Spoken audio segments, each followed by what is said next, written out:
Bueno, buenas tardes, buenas noches a todos. Hoy vamos a tener una charla muy especial. Nos han venido preguntando, y en las fábricas lo vemos, ¿cómo hacemos para lograr incrementos de productividad importantes? Porque no sabemos qué hacer.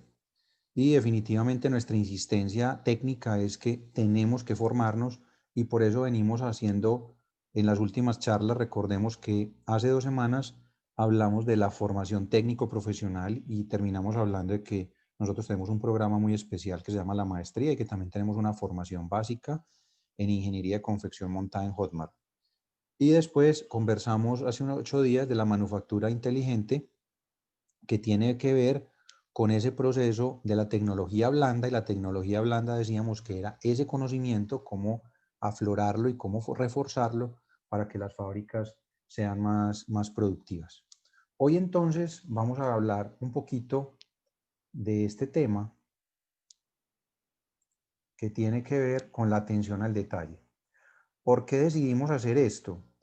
Porque en las fábricas nos hemos encontrado de forma regular y constante, y siempre sucede, primero, que las personas no tienen formación, las empresas no se quieren formar o no les interesa creyendo que ya lo saben hacer porque son muy buenos cosiendo, y cuando estamos trabajando en las fábricas nos damos cuenta, perdón, de que no somos buenos en el tema de los detalles. Y aquí vamos a ver unos tips y unos ejemplos muy importantes. Esta charla, la idea es que no dure sino pues máximo una horita, de pronto menos, pero que dejemos una sustancia y un tema muy interesante que vamos a ver incluso con un par de ejemplos. Tenemos entonces que decimos que la atención al detalle es el elemento diferenciador para la mejora de los procesos. ¿Por qué? Porque creemos que mejorar un proceso o para que sea más productivo, usamos esto.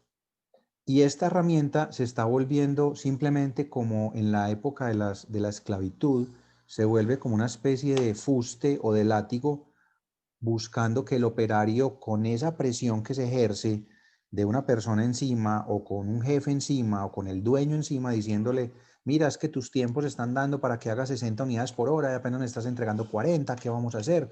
Y la persona llega a un nivel de estrés tan alto que trata de hacer las 60 para quitarse a esa persona de encima, pero después viene un tema de reprocesos muy grande. Eso se ve en todas las fábricas, del tamaño que sea.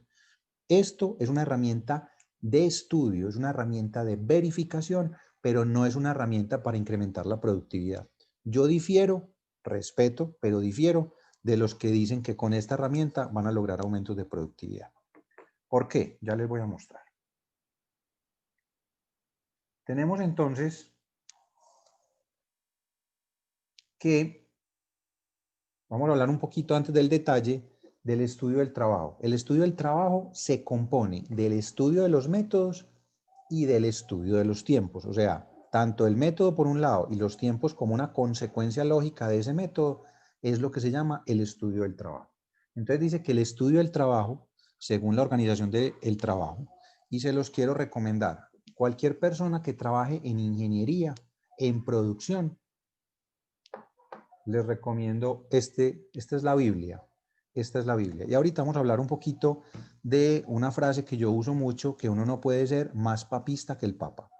Cuando uno se vuelve papista, uno quiere utilizar una herramienta como esta y se mete uno y hay 3.500 diagramas, análisis, estudios, teoría de recorridos y de flujos y de no sé qué, y nos volvemos ya más papistas que el Papa. Entonces entramos a trabajar en la parte de ingeniería, pero una ingeniería queriéndola hacer a la perfección, y resulta que uno lo que debe coger es unas herramientas muy prácticas y muy aplicables para que uno pueda conseguir resultados satisfactorios. Entonces, eso dice el estudio de métodos. Es sistemático tanto para investigar los problemas como para buscarles solución. Hasta ahí, bien. Si vemos el estudio de métodos dice, es el registro y examen crítico sistemático de los modos de realizar las actividades con el fin de ejecutar, ¿qué? Mejoras. O sea, yo hago un estudio de métodos o de procesos buscando, ¿qué? Una mejora. Ese método, el estudio del tiempo realmente es para mí es una consecuencia lógica de esa mejora. Si yo cojo un método, lo mejoro, después lo que hago es que lo mido y verifico que el método anterior versus el propuesto, pues dio mejor, sale para pintura. Entonces dice que el estudio de tiempos es la medición del trabajo, es la aplicación de técnicas para determinar el tiempo que invierte un trabajador calificado en llevar a cabo una tarea según una norma de rendimiento preestablecida, o sea, el método. ¿Qué pasa? Que normalmente sacamos, ya ni siquiera usamos los cronómetros, ya cogemos y usamos una aplicación de simplemente un cronómetro en el celular y cronometramos con un sistema sexagesimal. Realmente los tiempos de ingeniería, los tiempos de el trabajo se deben medir en centésimas o milésimas de minuto para que el trabajo sea, además de preciso, sea de una vez mucho más productivo a la hora de medir. Si tú mides en minutos, segundos y centésimas de segundo, después tienes que convertir eso a minutos y se vuelve más difícil, más tedioso.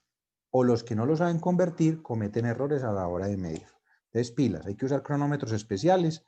Nosotros ya estamos viendo cómo traemos unos cronos para ver si los que estamos cerca los podemos mandar. Incluso van a dar unos regalitos de pronto a los que van a hacer las maestrías.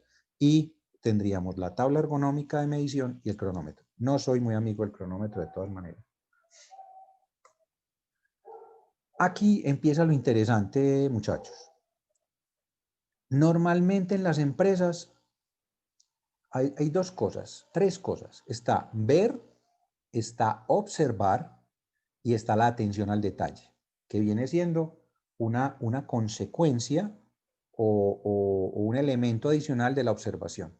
Normalmente en las empresas, cuando empezamos a trabajar con una persona que está trabajando ni siquiera en ingeniería, sino que muchas veces vemos hasta la supervisora, la pobre, porque el jefe la está presionando y con el teléfono supuestamente verificando operaciones. Eso es un error garrafal, porque ni siquiera saben medir, no tienen en cuenta el tema del tiempo suplementario, el tema de fatiga, de un montón de cosas que abarcan un buen estudio, siendo sencillo. No lo quiero poner complejo, porque esto se tiene que medir, se tiene que hacer muy fácil, muy aplicable, y ese es el objetivo que está GESCONF Ingeniería, que somos nosotros. Entonces, ¿qué es ver? Ver simplemente es percibir algo material por medio del sentido de la vista. Eso es lo que el 80 o 90% de la gente que está en los pequeños talleres o medianos es lo que está haciendo. Tú te pones a ver un técnico cronometrar y uno lo ve con un reloj, si es que lo tiene, o con el celular, está cronometrando, pasó la operación y otra vez, pasó la operación y uno llega y le dice, vení, vení, decime qué observaste, qué, qué viste de especial. O sea, es que no se trata solo de medir un tiempo. Y ahí es donde está el error. En ese pequeño detalle, muchachos, es donde está el error. Si yo me pongo a querer producir más simplemente porque tengo un reloj, estoy en el lugar equivocado. Y estoy en la profesión equivocada. O estoy haciendo un trabajo que no lo sé hacer. Y tengo que reconocer, o los empresarios tenemos que reconocer, hombre, tenemos que buscar formación en todas las industrias, sea la que sea, y en todas las ramas de la ingeniería, de la ciencia, de la administración, del marketing, de todo, las empresas permanentemente se están formando, porque yo no puedo, yo tengo que aceptar que hay cosas que no sé hacer. No, ingeniero, pero ¿usted qué me va a decir a mí? Yo llevo 30 años confeccionando, maravilloso, usted siga confeccionando, pero deje que yo le prepare un equipo de gente para que usted se vuelva más productivo. Usted sabe hacer lo que tiene que hacer, yo se lo voy a ayudar a optimizar y mejorar. Entonces, cuando estamos simplemente midiendo como si fuera por salir del paso, estamos viendo, no estamos observando, porque la persona ni siquiera se fijó en pequeños detalles o errores que puede estar cometiendo el operario. Observar. Cuando ya hablamos de observación, estamos hablando de mirar algo o alguien con mucha atención, ¿sí? Mucha atención, y por eso después viene la palabra atención al detalle. Y detenimiento para adquirir algún conocimiento sobre su comportamiento o sus características. Esta definición la pueden encontrar en Google. Lo primero que hacen es poner observar y es lo primero que sale. Y eso es cierto.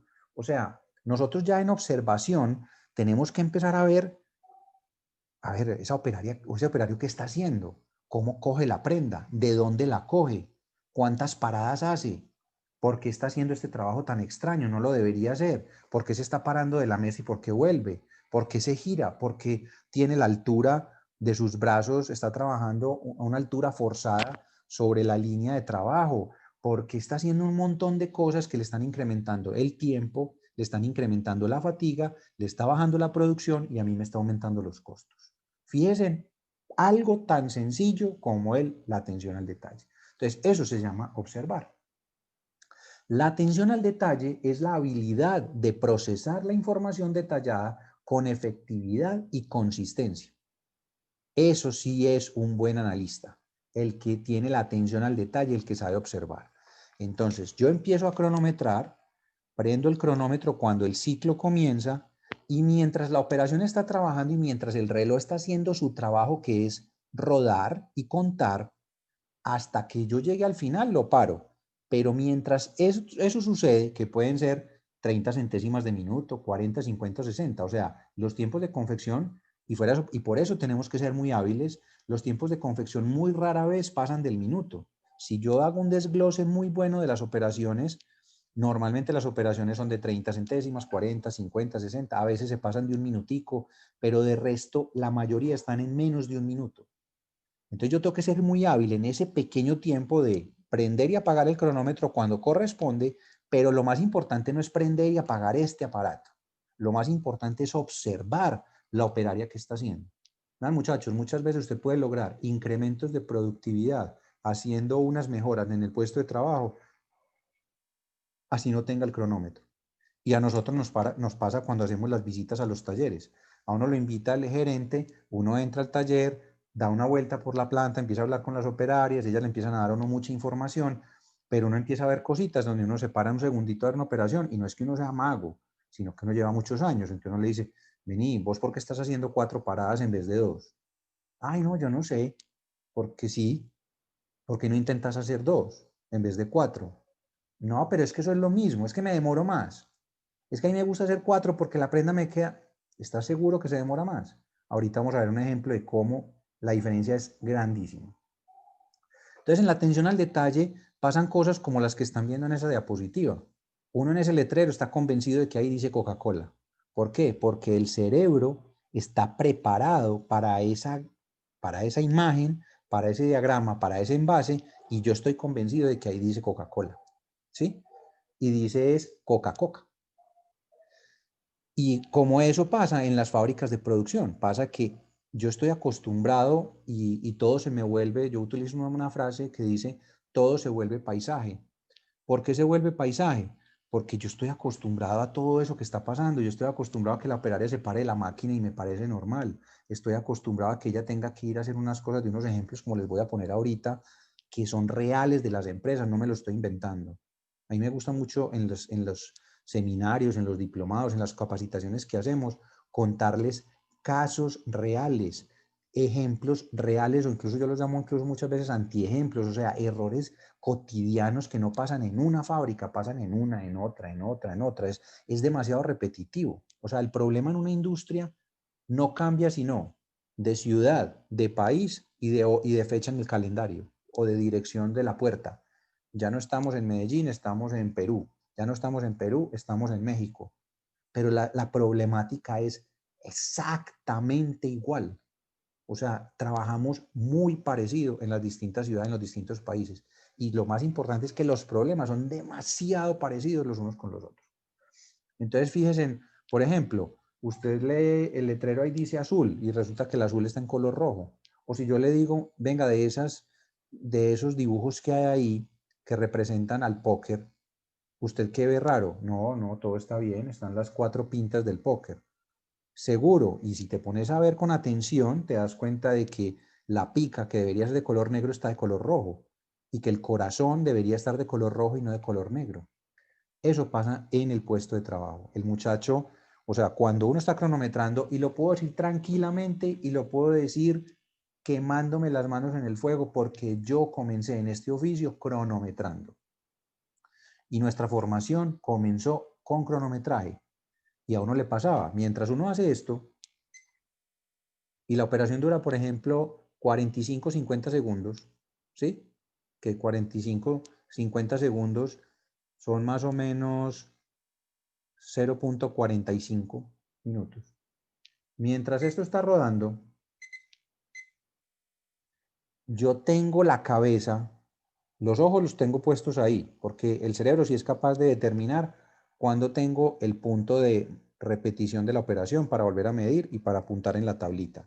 Pero mientras pasan esos 50 segundos, mi cabeza está en otro lado, está en el problema, en la deuda que tengo, en lo aburrido que puedo estar haciendo eso, porque cronometrar es un oficio, yo creo que es de los oficios más hartos que hay en el tema de ingeniería, o sea, es pesado. Es pesado para el analista, ¿por qué? Porque es estresante, porque el operario repele, el operario aborrece cualquier persona que se le pare al lado cronometrar. Y para uno también es maluco incomodar a las personas y ver que además uno está cronometrando y uno no tiene ni idea de cómo se debe hacer, simplemente está cronometrando y apuntando.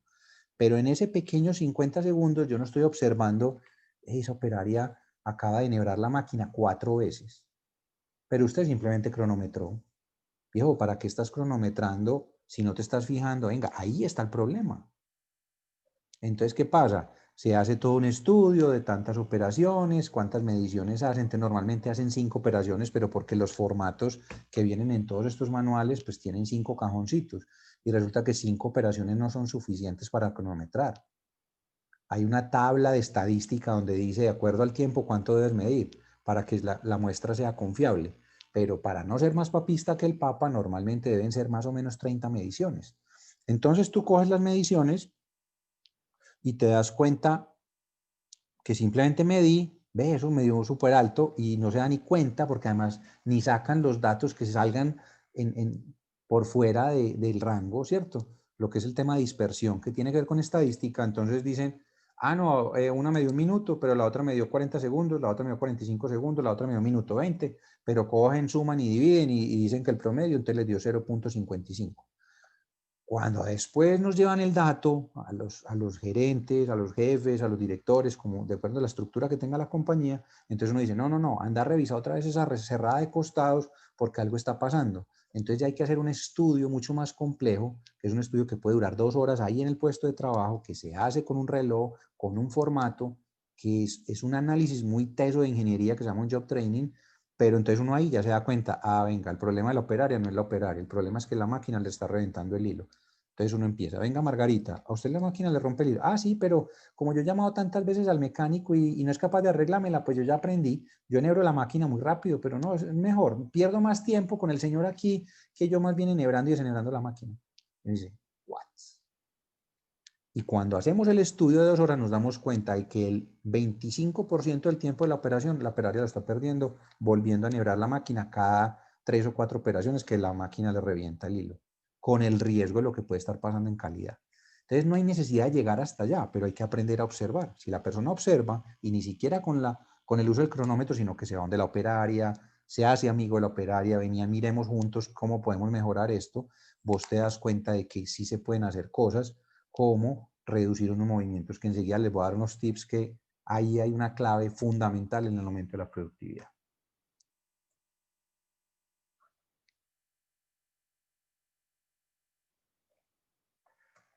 Bueno, una de las cosas que se trabaja no solamente en el tema de ingeniería, que tiene que ver con los movimientos, y es una herramienta muy fuerte en el tema de tiempos predeterminados. A mí lo que me gusta hacer es que la gente, a pesar de que no vaya a ser experto en el tema de tiempos predeterminados, a pesar de que no los vaya a usar, ¿por qué no los puede usar? No los va a usar. Puede pasar que mi taller simplemente es un maquilador, donde a mí me mandan a hacer unas pantalonetas, ya me dicen más o menos cuánto me van a pagar, incluso muchas veces me pasan el listado de tiempos y listo. Y yo lo que hago es trabajo con eso. Entonces yo digo, pues a mí no me interesa tanto el tema de ingeniería, no me interesa el tema de cronometraje, no, ingeniero, eso no es para mí, yo soy maquilador, no es para vos. ¿Y quién va a hacer la rentabilidad del negocio? No te la va a hacer el que te está mandando a hacer la pantaloneta, la tenés que hacer vos. ¿Y cómo la vas a hacer? Bueno, entonces hay que saber de ingeniería. En esta diapositiva, ¿qué estamos viendo? Estamos viendo un puesto de trabajo como si lo estuviéramos visto por encima y estamos viendo un tema de distancias. El tema de distancias tiene que ver, lo que está alrededor de la aguja se llama distancia 5. Lo que está en la proximidad del cabezote de la máquina se llama distancia 15, que es esto de acá. Lo que está sobre la mesa más o menos donde está la máquina se llama distancia 30. Lo que está en las mesitas auxiliares se llama distancia 45 y lo que está detrás, donde la persona tiene que hacer un giro, se llama distancia 80. Ingeniero, ¿usted por qué está hablando de eso si estábamos hablando de atención al detalle? Aquí vamos a ir al detalle. En ingeniería, lo que enseñamos en tiempos predeterminados, pero vuelvo y repito, si yo no voy a usar los tiempos, yo digo, no, no me enseñe eso que a mí no me interesa. Error garrafal. Si yo sé de métodos predeterminados, pero en la parte práctica y fácil, porque es que el MTM1 y MTM2 es una cosa súper científica. Yo jamás, en los 27 años que llevo trabajando, he hecho un análisis de una operación en MTM ni 1 ni 2. Me parece un absurdo. Eso es una herramienta de hace más de 60 años. Pase la página.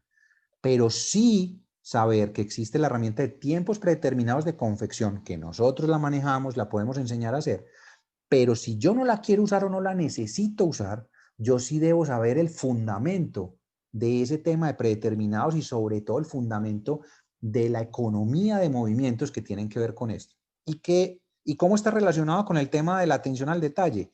Que si yo tengo en mi cerebro metido qué son las distancias 5, 15, 30, 45 y 80, cuando yo esté midiendo el tiempo, yo estoy en función de esas distancias y empiezo a ver, ¿qué pasó? Ojo, cuando digo distancia 15, no es que ahora hay que ir a coger un metro y decir, no, ingeniero, pero el cabezote de la máquina desde la mano hasta allá no mide 15, mide más o menos 19 o 20. No, es un concepto técnico que se llama, todo lo que sea en distancia 5 es lo que se puede hacer alrededor de la aguja, 15 el cabezote, 30 la mesa, 45 las mesitas auxiliares y 80 si tuviera que girar para coger algo. ¿Eso qué significa? Mientras más arriba esté ese número 5, 15, 30, 45 y 80, la consecuencia natural es que el tiempo es más alto. Voy a poner un ejemplo aquí facilito. No tienen que saber qué significan estos números porque eso no es tema de esta charla. Pero los tiempos predeterminados o MTM2, que es lo que vemos en esa pequeña tabla, trabaja con una unidad que se llama los TMU, que es lo mismo que una 100 milésima de hora, o 1667 TMU son iguales a un minuto. Eso en este momento no nos interesa. Nos interesa simplemente ese número, 5, 15, 30, 45 y 80. ¿Correcto? Ok.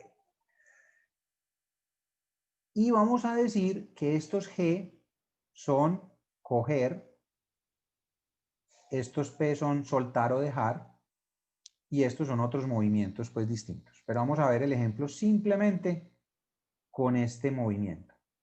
Un G es un coger. La GA significa que es un coger, digamos, muy fácil. GB es coger con cierta complicación. Y un GC es un movimiento cuando tengo que escoger, por ejemplo, entre varias capas de tela y tengo que hacer esto, ahí utilizaría un GC. Vuelvo y repito, no interesa. Yo quiero que vean la dimensión de lo que implican esas pequeñas distancias en el puesto de trabajo. Si yo, por ejemplo, tengo un coger, que lo vemos acá, digamos fácil, este sería como si fuera el tiempo. Que está en TMUs, no les interesa. Haga de cuenta que está en minutos, en horas, en kilómetros, en días solares, en lo que quiera. Simplemente es que entiendan ese numerito que hay ahí. Es un 3.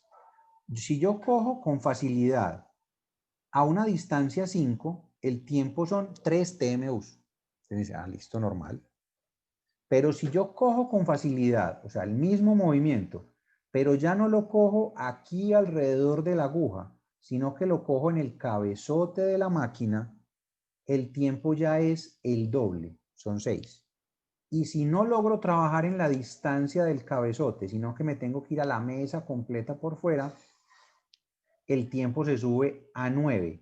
O sea, fíjense en que entre este, que es 3, que está acá, y este es este 30 que está acá, que es este 9. No quiero que se me compliquen con la tabla porque eso es un tema específico de una formación. Quiero que entiendan que uno en ingeniería lo que trata de hacer es que ojalá todo estuviera alrededor de la aguja.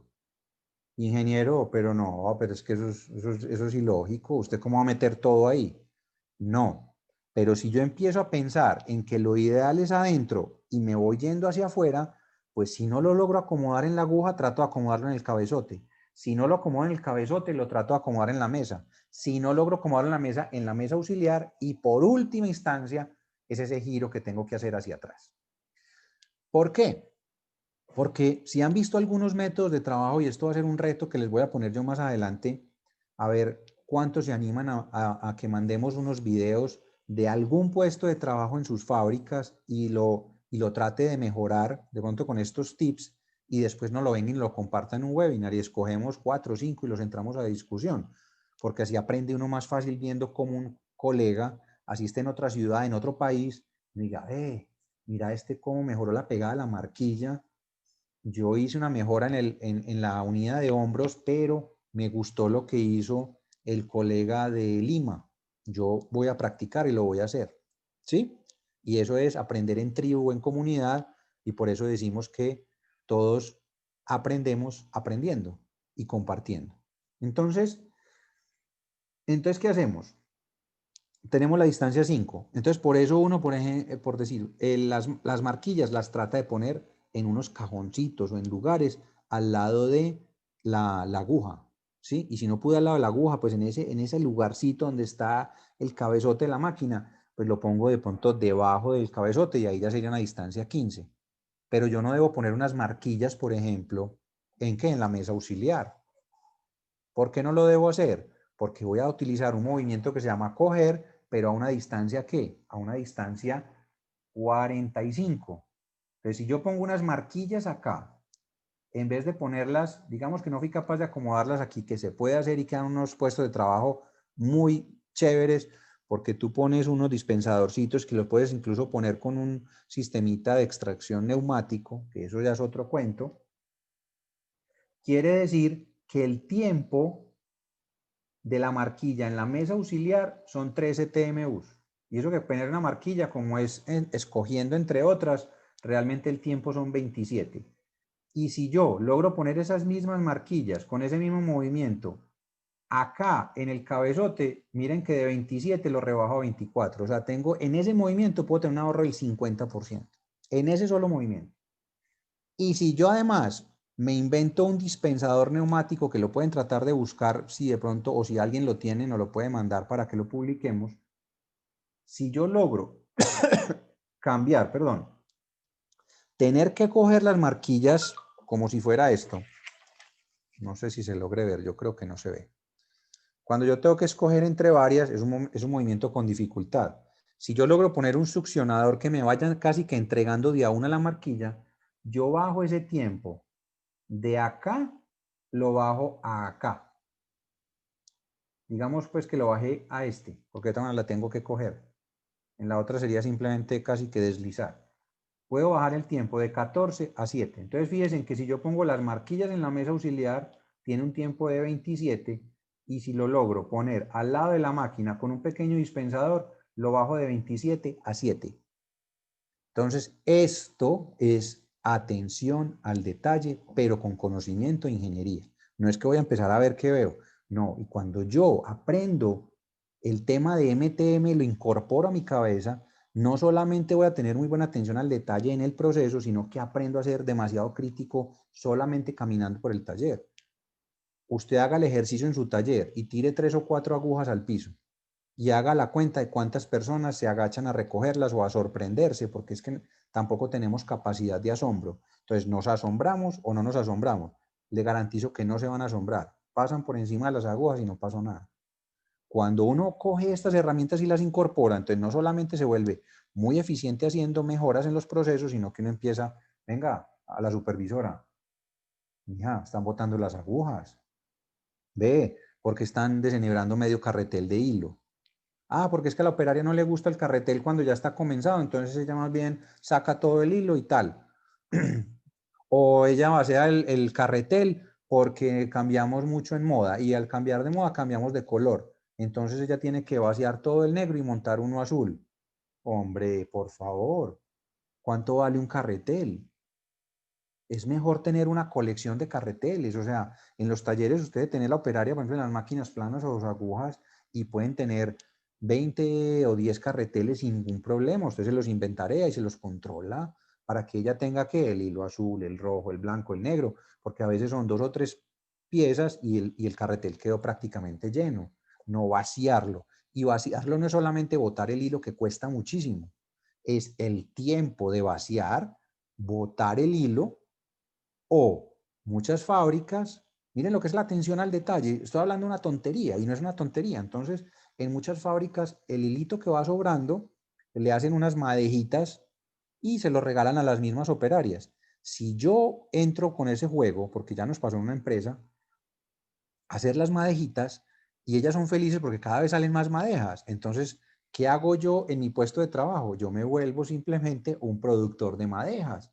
Entonces, cuando veo la mínima oportunidad, yo saco el hilo porque sé que al final esas madejitas no las van a regalar, no las van a rifar, no las van a vender muy baratas. Entonces, genero otro problema, que es el sobrecosto del hilo. El tema de la productividad mientras le saco el hilo, hagan el ejercicio a ver cuántos minutos se demoran desenhebrando un carretel. Haga el ejercicio. Y eso lo hacen en muchas fábricas. O simplemente la operaria tiene su maña que dice, no, yo el carretel no lo hago, ya no me gusta cogerlo comenzado. O otra es, a mí no me gusta que me enhebren, perdón, enhebren no, que me devanen los conos de hilo. Yo quiero un cono nuevo. Entonces yo una vez en la fábrica donde teníamos producción de exportación, yo les decía a las chicas, venga, venga, si vamos a hacer lotes pequeños, que era lo que el cliente nos mandaba, y cambiaba con mucha regularidad, yo no me puedo dar el lujo, o sea, cuando yo hago el cálculo de hilo, que creo que, espero que lo sepan hacer, y si no, también hay fórmulas para hacerlo, uno calculaba más o menos cuánto hilo necesitaba, entonces le decía, hombre, necesitamos tantos 1000 metros de hilo, eso equivale a 5 conos de 5000 yardas, y ya. Entonces, y resulta que yo tengo 8 máquinas y el proceso es casi todo en fileteadora. Entonces las fileteadoras casi todas de puntada de seguridad con 5 conos montados. Yo les quiero preguntar, 5 conos son suficientes, pero resulta que yo necesito esos 5 conos para los conos que llaman las máquinas que pueden sumar 45. ¿Usted qué va a hacer? Usted va a comprar 45 conos de 5000 yardas o de 2500 para que todas tengan un cono recién comprado y sin devanar en una máquina, digamos, de las que uno usa pues en las fábricas. Eso es una tontería, porque después ahí es cuando uno ve unas cantidades de hilos y de nylon y de hilazas que sobran y sobran y sobran y el inventario después no lo controlan y después tienen que vender eso quileado.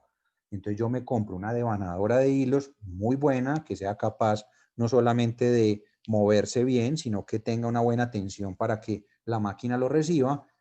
Aprendo con el mecánico a que las máquinas estén cuadradas para que sean capaces de trabajar con ese tipo de conos devanados, a pesar de que hay gente que dice que cambia el sentido del entorche del hilo y tal, pero si tú consigues una devanadora buena, se puede hacer.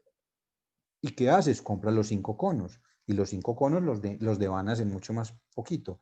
¿Qué es eso? Atención al detalle. Es el detalle de no botar el hilo, el detalle del tiempo de enhebrada. Mire que con un solo ejemplo les acabo de hablar de montones de cosas que tienen que ver con la productividad.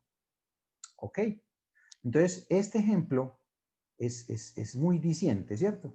Y lo otro es que en algunos puestos uno ve cuando los operarios se giran y uno dice, ven, ¿y por qué te giras? Ah, porque como no me han traído una mesa o un burrito o un cosito que yo necesito, yo más bien lo pongo en la mesa de atrás. Resulta que ese es el tiempo mucho más grande. Miren que un coger con facilidad, que es el GA, a una distancia 80 tiene un tiempo de 17. Si yo no lo tengo acá, sino que simplemente lo tengo acá, ahí hay un ahorro de 4, perdón, 33 y 17, hay un ahorro de 4 contra 17. Eso viene siendo más 20, 34, es como el 22, 23% de ahorro en el movimiento, de pasarlo de acá a la mesa auxiliar. Y si yo fuera capaz de poner unas piezas sobre esta mesa, como pueden pasar los delanteros de una camisa o un pantalón y que yo los vaya trabajando en la máquina y los vaya poniendo, por ejemplo, en un apilador automático, un apilador manual, soy capaz de bajar el tiempo a 30, que vienen siendo 9, y resulta que yo lo estaba usando en 80. De 17 lo puedo bajar a 9. El ahorro es del 50%. Vamos a verlo en una operación real, ¿cierto? Ahí es cuando la operaria gira y el tiempo es mayor. En una operación real tenemos por tiempos predeterminados, esto es un desglose normal de una operación en tiempo predeterminado. Vamos a suponer que esa cerrada de esos costados de esa pantaloneta, de ese short, de lo que sea, ojo que es un ejemplo inventado, no lo saqué de la realidad, pero sí los tiempos son de la realidad. Resulta que la operaria trabaja en una máquina fileteadora, ¿sí? Y hace primero una pequeña costura de 2 centímetros para coger los tejidos, luego cose 12, luego cose 12, luego cose 12 y luego cose 12. ¿Qué quiere decir esto? Cuando aprendemos de tiempos predeterminados y MTM, vuelvo y repito, así yo no los vaya a medir en la realidad, pero sí me sirven para que mi taller sea más productivo, yo hoy miro a la operaria y me doy cuenta que la chica ¿para cuántas veces? Realmente aquí para 1, 2, 3, 4 y para 5 veces. Cada que hay una parada de la máquina de coser, tenemos un tema que tiene que ver con los movimientos adicionales que tiene que hacer la operaria para volver a cuadrar ¿qué? Yo coso, llego a la aguja y ¿qué tengo que hacer con mis manos? Tengo que volverlas a ubicar en el otro punto hasta donde pretendo coser, alineo y llevo el tejido hasta la aguja de nuevo. Vuelvo y paro, vuelvo y cojo el tejido, vuelvo y cojo el otro tejido, los alineo y vuelvo y coso. Siempre después de cada parada de costura hay movimientos adicionales de posicionamiento, de alineación, de reposicionado, de lo que sea. Aquí lo puse lo más simple posible. Entonces vamos a suponer que voy a cerrar un costado en operación de 2, 12, 12, 12, 12. Haciendo este análisis con tiempos predeterminados, que es una herramienta que nosotros tenemos, nos da que el tiempo es de 0.517. Entonces uno dice, ah, magnífico. Ingeniero, ¿y ahí qué hay importante? Les voy a contar varias cosas importantes. Con el tema del detalle ya les dije, después de cada parada tenemos movimientos de manipulación. Segundo, cuando la máquina trabaja en recorridos pequeños, la máquina normalmente no desarrolla toda su velocidad. Entonces, si yo hago, por ejemplo, una costura de 0 a 5 centímetros, la máquina, así sea una máquina, por ejemplo, de 3.300 revoluciones, si acaso llega al 25, al 12, ¿qué? Al 25%, que son 500. Si ya cosemos entre 6 y 10 centímetros, podemos llegar más o menos a la mitad de la velocidad. Y si ya pasamos de los 20 centímetros, de los 10 centímetros, perdón, podemos trabajar a una velocidad de 3.300. Hay unos movimientos de aceleración y desaceleración. Cuando las máquinas, por ejemplo, no tienen pues, motores servo y todo ese cuento. ¿Eso qué implica? Que el tiempo de costura además se puede incrementar de un recorrido al otro. Pero vamos a hablar solo de las paradas. Si yo tengo aquí 1, 2, 3, 4, 5 paradas, esta operación tiene un tiempo de 0.51. Lo otro que es interesante cuando uno hace un desglose de estos en predeterminados es que encontramos que el tiempo manual de esta operación es el 74% y solamente el 28% es un tiempo de máquina. Muchachos, el otro tip de hoy, en todas las operaciones de costura, el comportamiento es muy similar a lo que están viendo ahí. Si acaso es 65-35, muchas veces es 70-30, 80-20. ¿Qué quiere decir eso? El número grande que estoy mencionando es movimientos manuales. Y estamos hablando de una operación de costura. Entonces la gente a veces es diciendo a la operaria, no, yo necesito que usted corra más en esa máquina, es que usted cose muy lento. No, venga, lo que menos se usa es la máquina de coser. Increíble.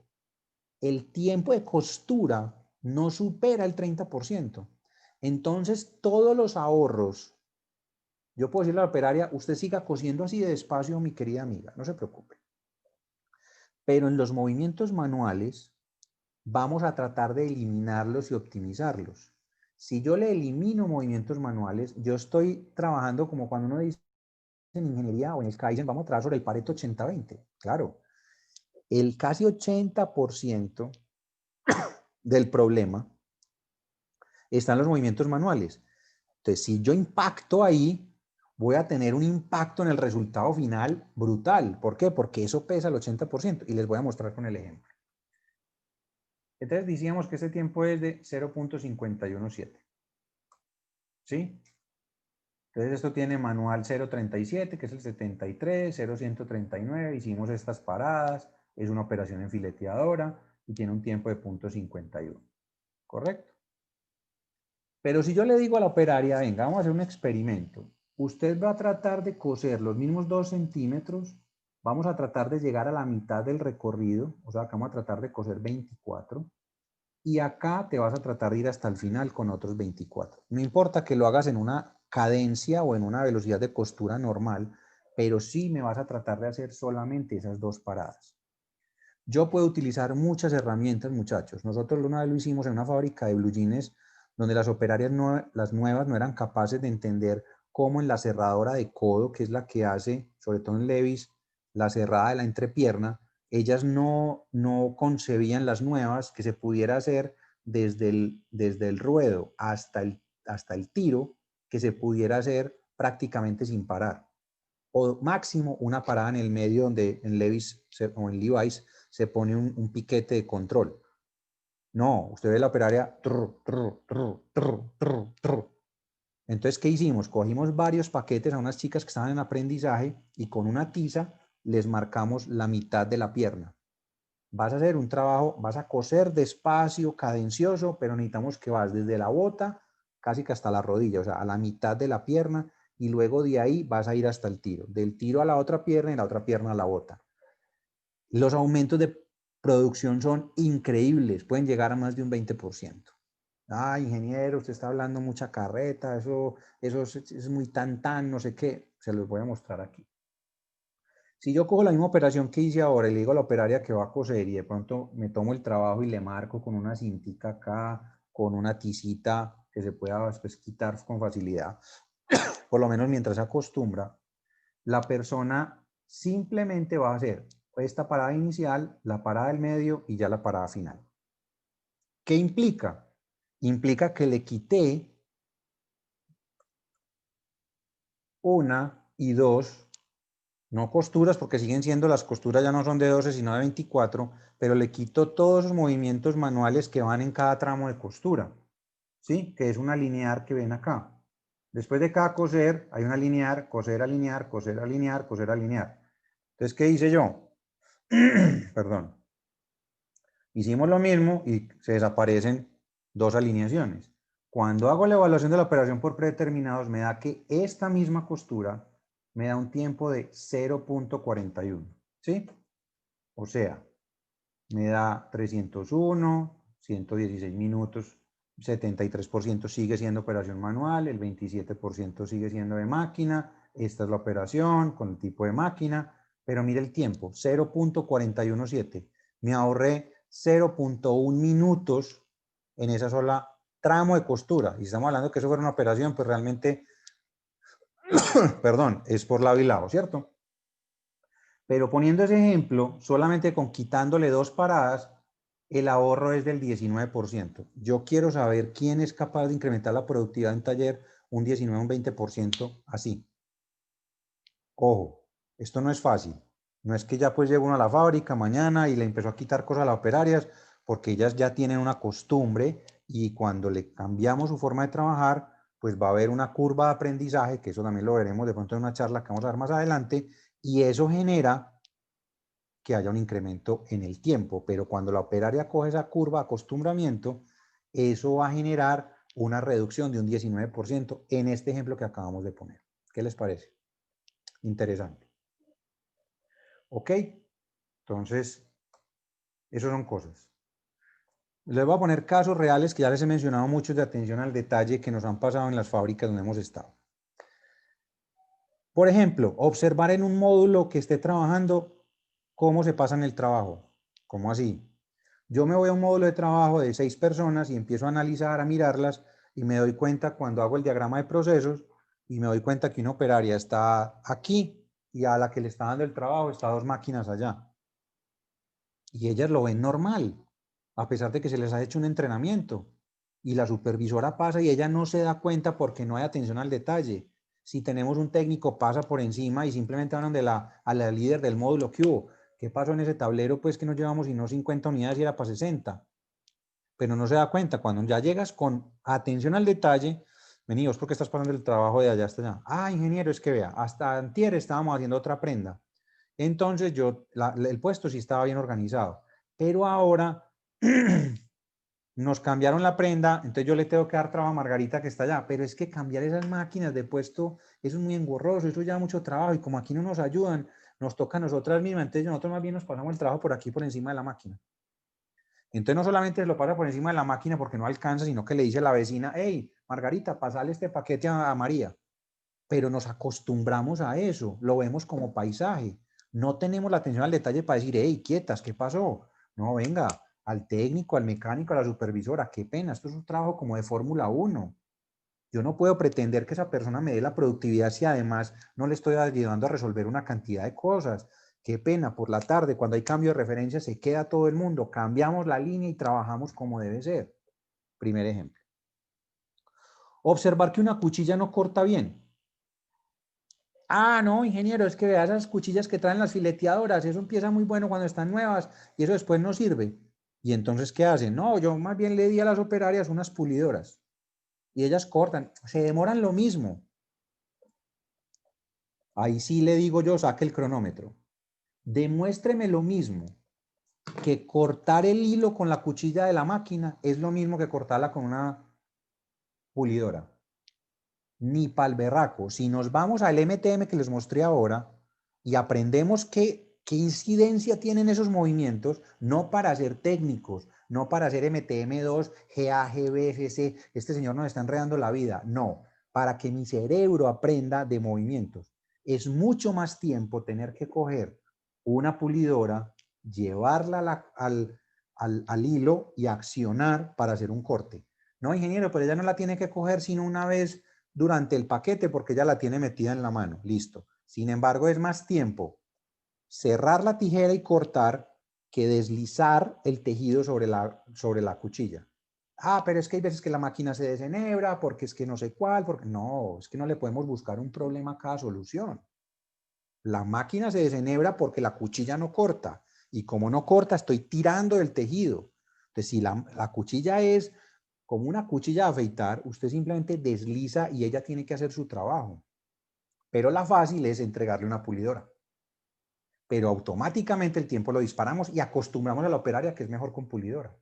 Con el riesgo además de que si ella tiene que trabajar con la pulidora en la mano mientras cose, podemos picar las prendas y después salen reprocesos por picadas. Casos de la vida real, muchachos.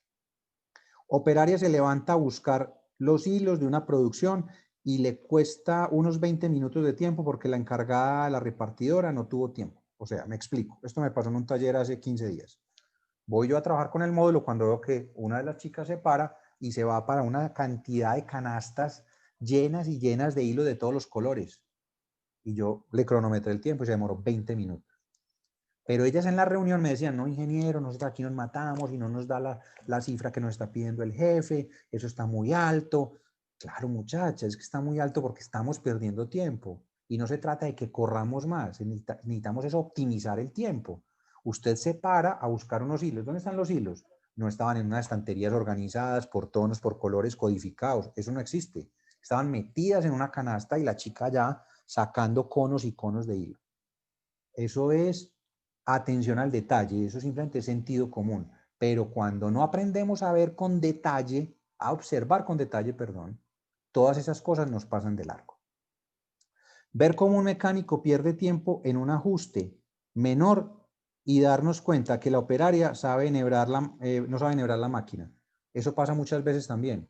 Empieza uno a ver el mecánico ahí, converse, y ve, ¿qué estás haciendo? No, es que la operaria tuvo un problema. ¿Cuál problema? Ah, tal y tal y tal. Pero ¿qué pasa?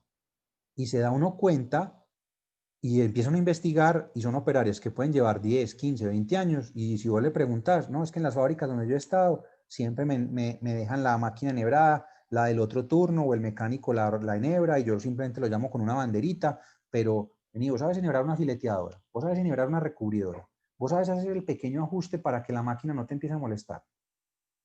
Mantenimiento preventivo, enseñar a las operarias cómo mantener la máquina limpia, o mira uno y levanta uno la planchuela y se encuentra una mota de mugre con aceite, una bola, ya que uno dice, vea vieja, esa máquina cose porque es demasiado fina y buena. pero usted no le pida eso a la máquina, eso hay que irlo sacando, hay que ir limpiando, mantener la maquinita como si fuera, yo le garantizo que si tuviera una motico recién comprada para ir a trabajar, la moto por lo menos cada semana la tiene limpiecita y bien lavada. Y no tiene que ir a mandarla a lavar, ella misma se encarga de lavarla. Aquí es lo mismo. La herramienta tenemos que enseñarle a la gente a mantenerla a punto.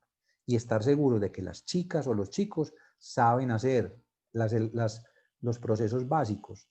Ingeniero, porque tiene que ver eso con atención al detalle.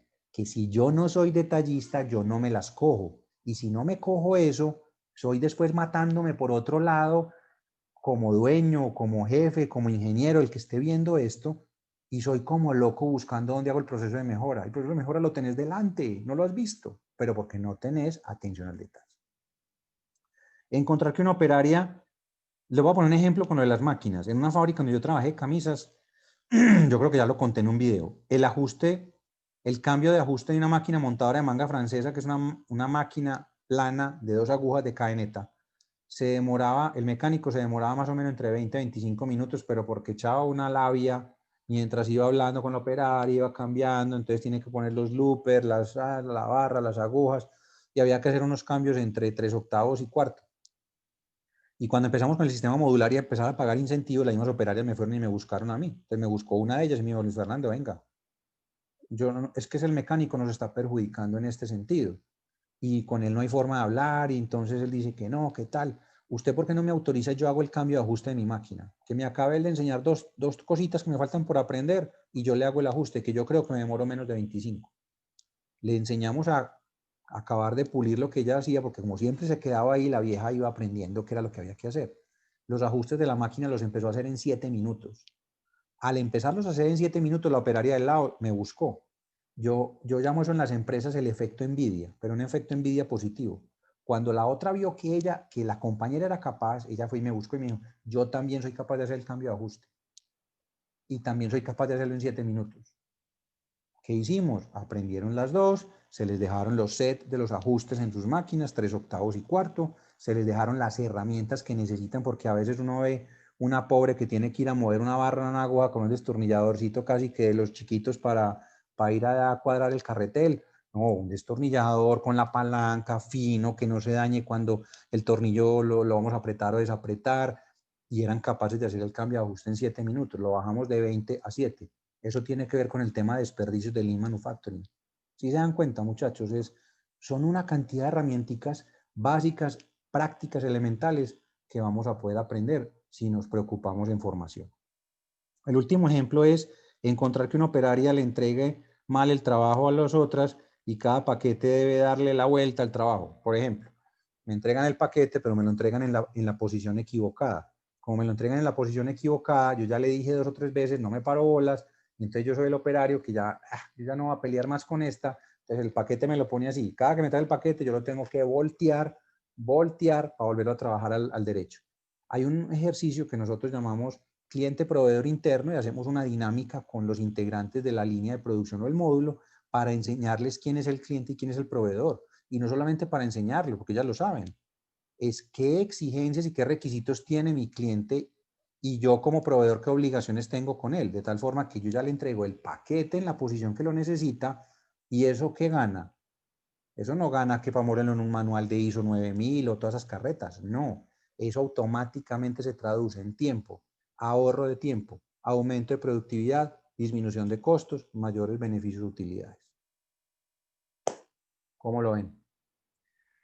Bueno, ya para terminar, pues les recuerdo que tenemos a disposición el canal de YouTube, estamos subiendo todos estos en vivos, estamos subiendo también otros contenidos. Ahí les pusimos un regalito y es que las personas que quieran tener la colección de los 23 videos de la mejora continua aplicados a la industria de la confección, me pueden escribir a un link que yo les paso, donde simplemente me dan su nombre, el correo electrónico, el WhatsApp o Telegram, qué ciudad, en qué país se encuentran, y nosotros automáticamente les estamos enviando el link de esta lista de reproducción que se llama el PEDEN aplicado a la confección. Son los 5 pasos de la mejora continua. Es una cosa muy entendible, muy práctica, y por ahí vamos a comenzar, y es un regalo que les queremos hacer. Entonces simplemente me escriben, incluso en este video, después de cuando lo editemos, les voy a dejar ahí el link de ese pequeño formulario, me pasan los datos y yo lo que hago es que a vuelta de correo, pues o por WhatsApp, por cualquiera de los dos, les mando este link para que puedan acceder a este tema. ¿Listo?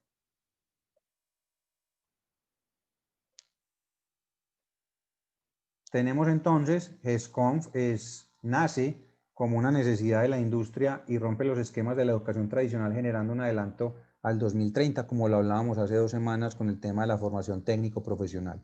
Según los estudios decían que de aquí al año 2030 tenemos que estar formados y yo le decía a ustedes, yo no me esperaría hasta el año 2030, es que estamos en el año 2021. Hay que hacerlo es ya, tenemos que formarnos ya y son formaciones supremamente prácticas y efectivas para que podamos conseguir aumentos de productividad y no tenemos que pasar en una universidad 3, 4, 5 años, sino que ya con la formación y con el conocimiento que tenemos, lo acabamos de pulir y nos volvemos un poquito más eficientes. Entonces, la invitación, acuerden que nos encuentran en WhatsApp, nos encuentran en Telegram, nos encuentran en YouTube, estamos en Facebook, estamos en Instagram, como GESCOM Ingeniería. Tenemos para darles mucho material gratuito y también tenemos unos programas especiales como la formación básica en ingeniería de confección y tenemos esta maestría que es como la niña de la casa, que es una maestría operativa en confección, que ya es una formación de 3 mesecitos con 8 horas semanales de inversión, donde tenemos una comunidad. Ahí también van a encontrar en YouTube el video donde explicamos en qué consiste la maestría para que se animen. Inicialmente, échenle mano al regalito de los 23 videos, que esto yo creo que en más o menos máximo 1 semana, 2 semanas ya no lo vamos a tener ahí, entonces para que lo puedan aprovechar y lo puedan tomar, ¿ok? Muy bien. Terminamos entonces, vamos a dejar de compartir.